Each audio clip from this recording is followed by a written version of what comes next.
Alright guys, this is part one of the beginner's course. This is being used to help catch the students up in case of this class, or also if you're just now dropping in, this will be a public video for everyone to see. It will give you something to work on while you're either at the house or maybe at the gym by yourself. Okay, so let's get started on this. What we're working on today, due to the title, is going to be our power output and where that comes from. So we want to find the secret to striking power. A lot of times we talk about our hips being involved, which is it's a known thing now. No matter what sport you play, no matter what you do, if you want to get more power into your baseball swing, you crack your hips into it as you swing. Boom, right? Instead of being like here and then this little like awkward hand motion. Right? No. We know power comes from the hips too. Yes. But there's a hidden detail that a lot of martial arts miss, and I'm going to talk about that today. Plus, we're going to work on that with punches, and we're going to work on that with kicks. And then we're going to work on how to blend it all together. So go ahead and be warmed up, be stretched out. We'll be moving our arms and our legs a lot today, so go ahead and get those warmed up however you deem necessary. Go for a light jog, a little walking, a little stretching. I gotta do feet, whatever. Anyways, alright, so first thing is, in karate, the number one thing that you start out with when learning to punch is from this awkward, like, get a little side, a little here, a little like here, to a like rib cage, right? And so when we think about punching, we think about punching from the hip here, because our hand is closer to it, and you shoot, right? Problem is though, yes, I understand it does teach bad habits, especially if you're getting into a live fight, live sparring, competition, whatever, and you have a guy who wants to keep his hands way down here and try to punch him here. Can be useful if you're like super good, you know, Stephen Thompson style, well, you can get them out. But if you're a beginner, no, let's scratch that. But I really do think there is some important lessons here. Okay, so let's talk about that. Alright, so first thing we need to notice is this hand. It starts in this upside down position, and yes, there's like the whole hickey-tay, where you're pulling your opponent into your other strike, and yes, maybe that is useful, but I wouldn't be teaching beginners that. We haven't even covered what it's like to face an opponent, so why are we even talking about grabbing them and pulling them towards us? It doesn't make sense. I strictly think this is a training exercise, and that's how we're using today, okay? So what I want you to do is I want you to focus on, let's just do our left hand first, right? I'll face you head on here. I want you to think about this left hand being upside down 90% of the punch. 90%. So we're going to extend it out, so we're going to leave the other hand here, just be a ready position. We're going to extend this arm out. And I don't want you to do this fast, I want you to do it just as slow as I'm doing here. All the way to here. Now we'll turn sideways. Notice, there's like this slight angle, like it's not crazy bend, like we're not curling, right? But it's also not like crazy straight extended. We're at this nice like, obtuse angle, right? Ooh, big word. We're here. And then as we reach this angle, I want to just make a quick snap with this and rotate it into the punch. Okay? So, one more time, facing on. Extend, slow. Here, twist. Just like so, okay? And then, we're going to do it with the other hand. But let me show you from this angle too, so you can kind of get the feel for it. Here, one more time. Extend, slow. Just like that. This side. Here, ready. Extend, slow. Twist. And again, other side. Pulling this one back as we go slow this way. Twist. One more time, and twist. Good. Yeah, let's do that on your own. You're going to do that probably about 1, 2, 3, 4, 5. 5. You would 10, so 5 each side. Break, kind of think about it some more, and do that once again. So you go 1, 2, 3, 4, 5, 6, 7, 8, 9, 10, obviously slow, and then you're going to do it one more time. Really feeling patience with this one. Because this is what happens generally, you know, if you're an instructor or if you've been doing martial arts for a little bit, you understand how this works. You get someone who's really athletic or really good at striking, and they want to rush this. They really just want to go and forget everything that's part of the slow part. Boom. Notice, my shoulder doesn't lean forward until the twist. This is a big part of telegraphing. Telegraphing, for, again, beginners, is something that you do to show your opponent you're making a move, okay? So we want to minimize the telegraph. We don't want to go, hey, there's this big old strike coming, right? And then launch forward with it, because obviously they're going to make a counter, they're going to make a move off of that, okay? We're wanting to land a strike, duh. So what we're going to do is we're going to minimize, lessen the shoulder movement. We're going to do strictly arm all the way to the twist. And then it comes up, okay? This is a lot harder to catch shooting from a actual fighting stance, actual guard. That's harder to catch than this, okay? Equal power, yes, but your power doesn't really come from how hard you get. It comes from the unexpectedness of when you hit someone. You've probably had a situation before where you were like, say you have a dog, for instance, right? You see your dog, like, oh, hey, you're home, and then they run up to you, they jump, and you're like, yay, you're ready for it, right? They're not going to knock you over. But if your dog, same time, same way, everything, you're just sitting there cooking dinner or whatever, jumps out of nowhere, it's probably going to knock you over. It didn't develop more power just because, ooh, you know, I'm going to like hurt my owner now. No, it developed power from the unexpectedness. So we need to be sneaky with it. We really need to get this thing in tight and snap at the last moment. Okay? So that's why we got this exercise here. Boom. Boom. One more thing on this. One more big thing on this. Okay, so we generally think of times like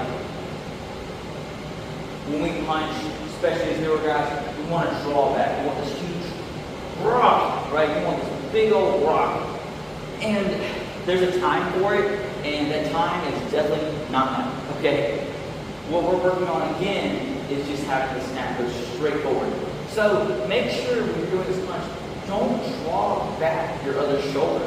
This shouldn't happen. You shouldn't be here and then have this little extra, like, pulling motion happen. I'm not worried about that. This exercise is strictly on the rotation of that lead fist. That's all it's for. Do not try to make it more complicated than this. We're breaking complicated things down simple, so that way we get really good at the simple things.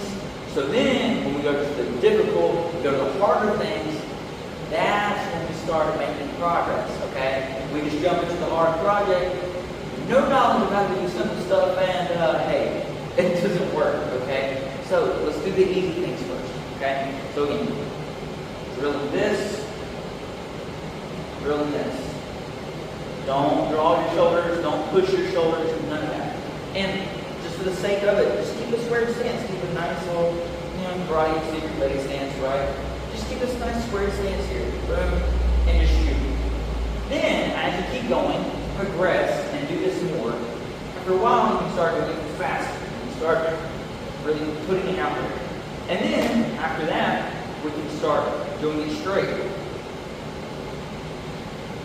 Just like so. Right? So, again, straight on. Here's the difference at full speed. Here is no snap. Or here is and snap. Okay, you're going to get some snap because obviously it's upside down straight. Here's and snap. Here. Right. One more time. I'll go again. Upside down. Okay? You kind of see the strike coming. Now, when you have it snap at the very end, remember 90% upside down, turn at the last 10%. It looks like this. It comes straight up the line, and there's plenty more force on it. You can feel it in your body. If you have your spine and your head aligned with your strike, you feel it shoot through you, okay? It's about being connected to the floor and having that kind of, little line of energy here, okay?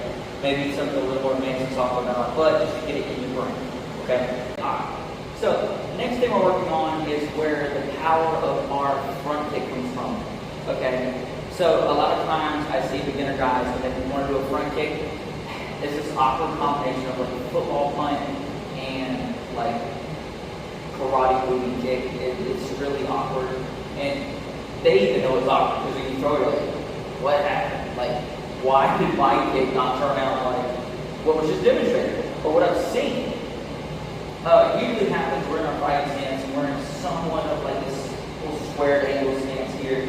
They usually pick their leg up here and then they swing it back to do this weird little like extra scorpion tail motion, right? And you're gonna think your power is, think of like your power is this little block in your foot. Okay? You sling your foot backwards before you do the kick. Your power went all this way. Like that one stream of energy, straight out the door. And then let's go with it. Bang. Sorry. It's awkward moment. But you gotta think, if you want your power to accelerate this way, right? Forward. Why would we put it backwards? Same thing with punch. If we want this punch to go forward and shoot power forward, why would we do this motion to then shoot that this way? It's too slow, it takes too long, and you took off the power. 3 negatives, let's stop doing it. So, the first part of this front kick is the chamber position. Is this knee straight up? You want to think of like a strike. Think of this like a knee strike. We're just going to bring our knee up here. And we'll kind of have a weight kind of bent off this leg here, and our hands up still. We don't want to go this little, right? You don't want to do this, right? It's lazy. It's not helping you because when it comes to a fight, you're going to be going up and scared. So you're here, and your hands will be up, because that's what we're supposed to be doing right now, especially as beginners. We're going to shoot this knee straight up.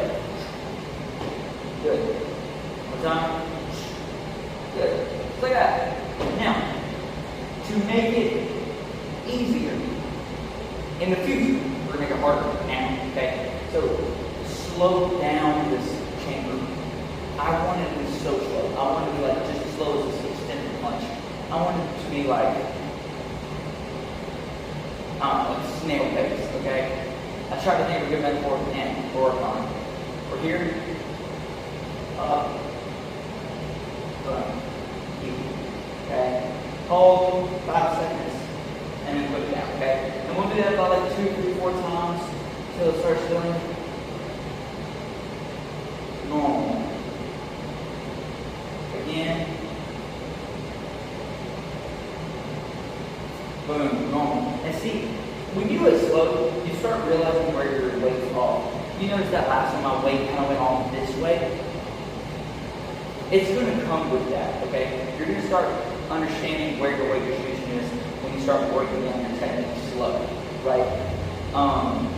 So even if you're not a beginner, you're going to need it advanced, even expert level. I suggest you put this into your training. It's really going to show you a lot about your balance. It's going to show you where you place your weight on certain kicks, especially the more knowledgeable you are, the more advanced expert levels. You know where your weight's at. You can feel it. So when you pick up this kick, you know where they can strike and mess you up. Or you know where you can put your foot down to be back and evenly balanced, okay? So, no matter the skill level, anyone can use this in your training, and I suggest that you do, okay? Now, here, this time we're going to lift up legs slow. Just like we did. Slow. Here, and we're going to kick fast. Back here. Slow down. But that's the whole exercise of this one. Knee up slow. Boom. See? Look. Watch where I messed up. I want to do this rear opposite foot position because I was confident in what I was putting my foot at, right? So again, feel that weight shift into this leg. Then dig up. Again, feel that weight, dig up. Boom. And then now we do full exercise. Here, kick, down slow. Boom. Again, focusing on where your weight's at and focusing on the slow chamber. Fast kick, chamber back, leg down. Again, beginners, we're wanting to rush this kick. We're wanting to just throw this big old monster like leg strike. And while you may see success with that against newer guys as new as you, when you get to higher levels, that doesn't translate. Everyone at the intermediate to like advanced level understands this motion. So that's when we start working on the like leg fakes, going hooks in there, maybe a leg fake to like a Superman punch of sorts. But for now, as beginners, let's focus on the chamber, the kick, and then putting the foot down, back to our level, okay? I want you to run through this on both sides of your leg. Both sides of your leg. Okay. I want you to run through this on both sides, each leg. I want you to do it 10 times each leg. First, just doing a slow chamber.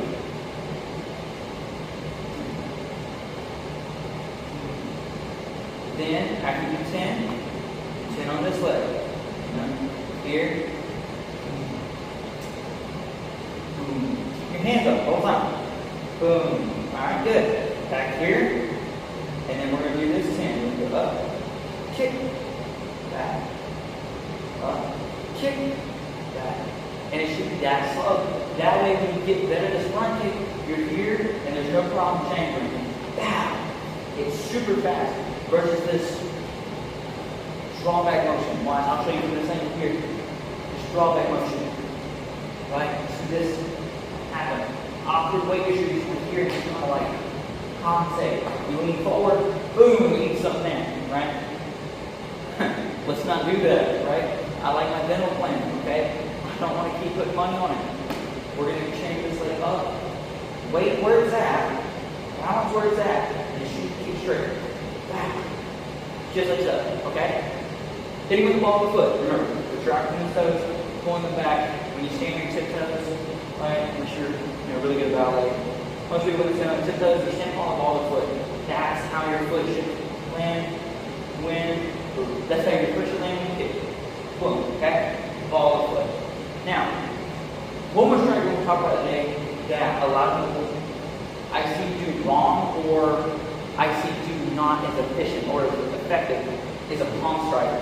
Palm strike at this, and why would you do it this part? You could break your fingers, you could jam to an eye, yada yada. Okay. Cool. Yes, you can. Those are all pretty simple things. You palm strike someone, you can't break your fingers. If you palm strike someone, you can't break your thumb. You palm strike someone, you can miss. If you palm strike someone, you can knock them out. Guess what? It's fighting. We're talking about self-defense and combat. Things like this will happen. Okay? So, as a beginner, especially, we get caught up in what if. What if they're 6'5"? What if they train more than me? What if they're a dinosaur? Like, we could what if all day, and we could pretend this could happen, this could happen, this could happen. If we what if all day and wouldn't train anything, then how you get better? You will never prepare for the what ifs if you just keep spouting them out, okay? So again, I've always been told, 2 ears, 1 mouth for a reason. Let's try to listen in more. Let's try to take in information. This is how I got better. This is how I improved my technical things. And then we talk less. Because sometimes when we talk, our ears tend to turn off, okay? So, palm strike. How to fix this? A lot of guys, they look like a high five. They take it, show you that palm, they jam it forward, right? There's nothing wrong with this. In fact, it's the same principle I just taught with the punch. Just go straight forward. Bang, right? Bang. That will do damage. No doubt. Problem is though, we're missing an easy piece we can put in. Again, doing the simple things to make the harder things easier to learn. Okay? So check this out. At the end of this palm strike, there's one motion I'm going to do this week different. So here's the end one. I'm going to do it straight on so you can see. Right? Boom. I'll do a little less telegraph, a little less on the show. Boom. Right? And then here's two. Here's the one that I like. Here's the one that does better.